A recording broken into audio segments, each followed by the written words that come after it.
Hello everybody, my name is Valerie White Williams and I am a voice teacher and a vocal coach for Vocal Splendor Studios. Today I'm doing another reaction video, and this is a reaction of Michael Jackson performing live at Wembley July 16th, 1988. And I've been told that Lady Diana, Princess of Wales, was in the audience and he is performing Dirty Diana. Let's have a listen.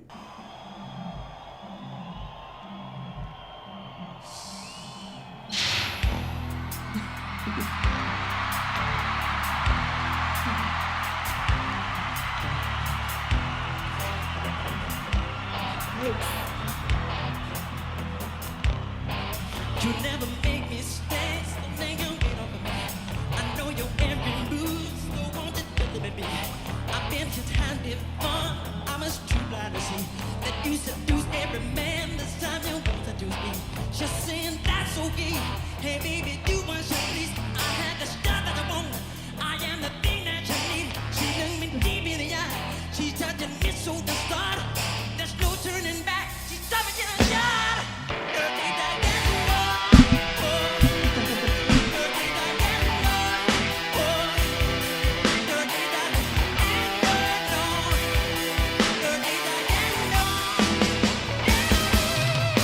Okay, oh my goodness. I can only imagine him singing this song with her in the audience because they were very close, and it's really sad that neither of them are with us today. But yeah, a lot of pressure. And I heard a story that he knew she was in the audience and he didn't want to offend her because the song Dirty Diana is, of course, not really about her, but according to the story, Diana loved this song. So yeah, that's really kind of interesting to see that performing with people in the audience. And I've been there, you know, and of course he can't see her when you're in a big auditorium, and even in a big hall, you just can't really see anybody but the front row. But I've been there, done that, because you're like, who's in the audience and what are they thinking? And then even instantly right here, this is kind of mid-show, he still brings this emotional component and, you know, that head move. He's just super focused all the time.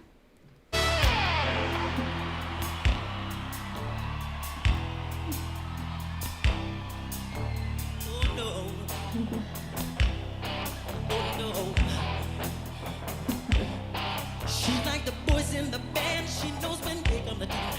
Every musician's fan after the curtain come down. She waits at backstage door for those who have prestige, who promise fortune and fame, a life is so carefree. She's saying that's okay. Hey baby, do what you want. I'll be your night everything.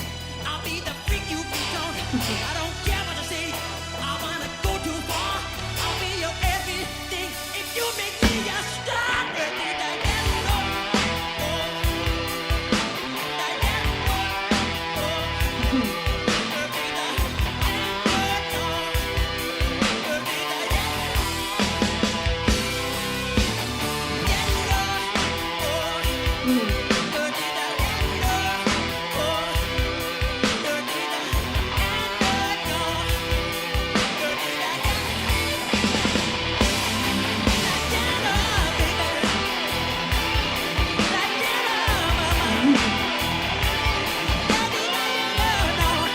I'm just going to pause here. This is another one of the more rock-oriented songs that Michael did. That's the thing about Michael, too. He kind of like started really blending the genres. It used to be people were kind of in different categories, you know, because the music industry wants to put people in boxes, but true artists don't want to be in a box. They want to break out, you know, and he's definitely exploring this more rock-oriented music, you know, like Heartbreak Hotel also, and then this guitarist with this female guitarist with this huge mohawk and spiked hair. So he really was, it may seem quaint, but in that time this was not really done. People didn't really mix genres with like R&B and rock. He was really a pioneer with that.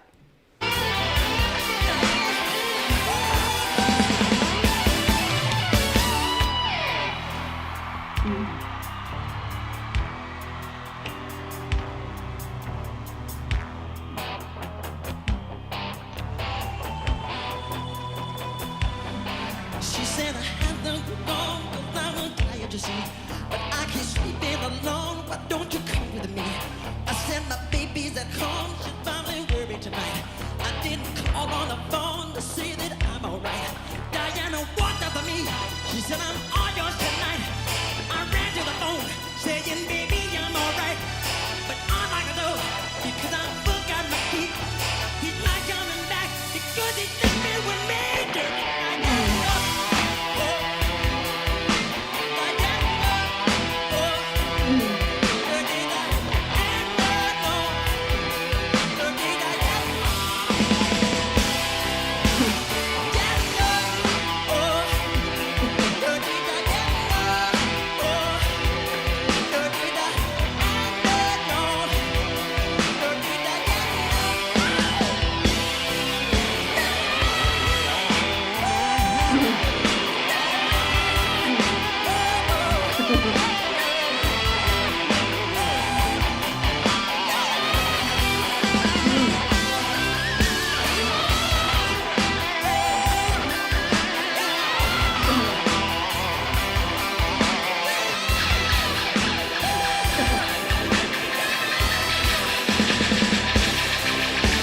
Pause just for a second.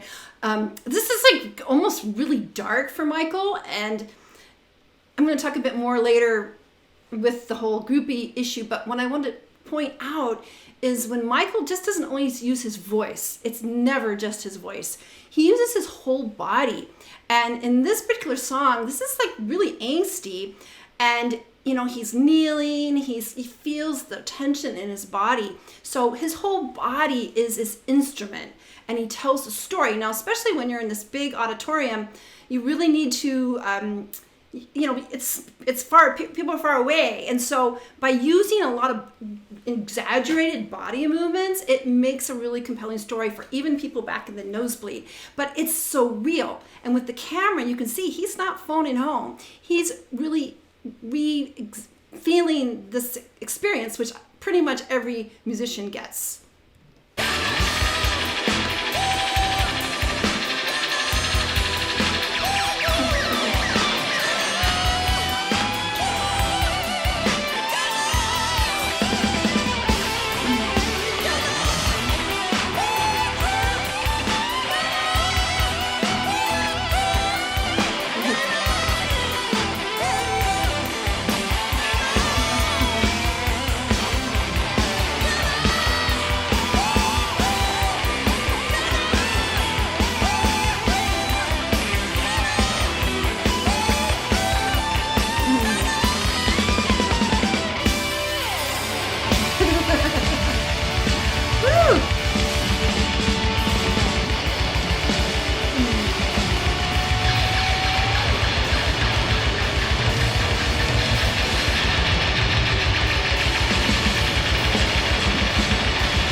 All right, that was one of the more darker songs for sure that Michael does. I mean, of course, Billie Jean had a sense of angst to it, but this one was even more dark.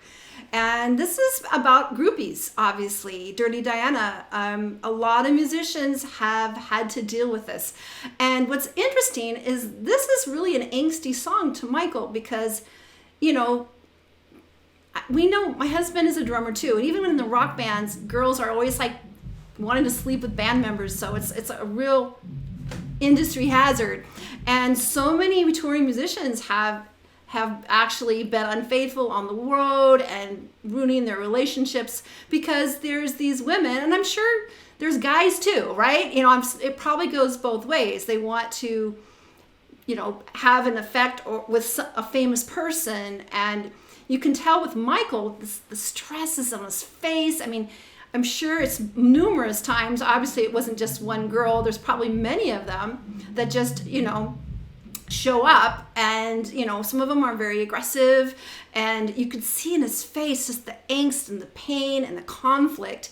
Now, what I think is interesting is there's another song that's about groupies too, and that's Rick James' Super Freak.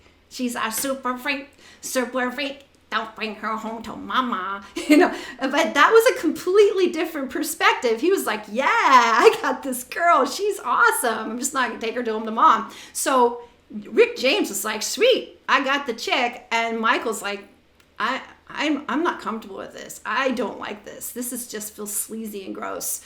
So it's really interesting, same topic, totally different choice. Yeah, and Rick James, he's one of a kind, but lots of angst. And I imagine if knowing that Lady Di, Princess of Wales, was in the audience, I mean, it's such a dark song. So I think she liked it. And I also feel that Lady Diana was an inner rebel. I mean, she towed the line, but she really wanted to break out, and she probably loved this song, even though she wasn't Dirty Diana or something, but she just loved the energy, the rebelliousness of this song, even though it was super angsty. So I can only imagine what Michael was feeling, singing it to his friend that really gave his approval, but it's such a dark and angsty song that it's just, I'm sure the next one is going to be a little more happy, because that one was just kind of creepy. But it is a reality of touring bands, and even people on lower levels get that. I mean, it's just huge. I know opera singers too, believe it or not, that, people want to be with celebrities. And I know other singers that are female also get that, I knew somebody who performed in a play, and she was playing a prostitute in the play. She wasn't a prostitute, but then there's guys hanging out outside of her stage. So it's just one of those things that comes with being a performer, because people want a piece of that and they'll trade sex for it. So yeah, this is PG-13 content today, but that is a reality. Now, right now, here it is in 2020. This is in October. No one's filming, no one's going anywhere, no one's performing. So we're all at home doing things at home. But that was a real reality, is the groupies. That's what they called them, groupies. And they would just follow the bands. And, different bands had different perspectives of this. But I will tell you right now, I have some friends in the industry that work in the music industry, serving musicians, and so we have a lot of inside takes. So one of my good friends who knows, he said that doesn't exist anymore. Touring has become so big dollars that people who are screwing around with groupies or trashing hotel rooms, they just get replaced.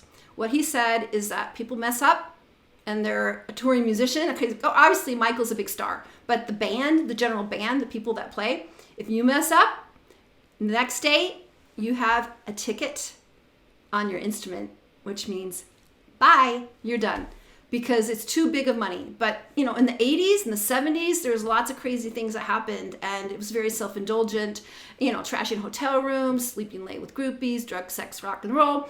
So it's not that way anymore. It is actually business. So that era is over, probably for good reasons, but I'm sure the groupies still try to get in. And with Michael, again, his face was just contorted with angst. And if you want to keep your relationship intact, it's really, really important. And I know other music people, business that I've known people have had multiple affairs on the road. They can't stay married because of this. So he's probably not only talking about himself, but all the other people he knows that's struggling with that sort of almost parasite. I guess it's like a one-on-one, but yeah, it's really tough. So this was an interesting performance. It was definitely different than the norm. And it was always fascinating, because you know what? Every performance is unique. Even if you're singing the same song in the same set, it's always going to be different, because the crowd is always different. The musicians are always different. So that's why sometimes when you react to the same song in different settings, are all different, because that's how it is. We're humans. We're not robots. Maybe if you're lip syncing, it might be the same, but Michael didn't do that in this performance, and that's great. So, all right, you guys, if you love Michael Jackson as much as I do, make sure you subscribe and click on the bell so you get notified of all my uploads. And please let me know what other Michael Jackson songs I should react to. I know there's way more out there. I've done a lot, but hey, please let me know. and I'll add it to my to-do list. Also, I want to let you know that I am teaching during this lockdown. I've actually been teaching online since 2011. I've been teaching way longer than that, and I'm very experienced with working online with people all over the world. So if you're interested in lessons, go to my website at vocalsplendor.com. And then I want to let you know of my 2 passion projects. The first one is called Creative Soul Alignment, and that's a private Facebook group for people that are interested in the creative arts and spirituality. So we have painters, photographers, writers, poets, singers, songwriters, healers, sound healers, crafters, who that also are interested in being spiritual, because when we are creating, we are experiencing our divine power because we're like the creators.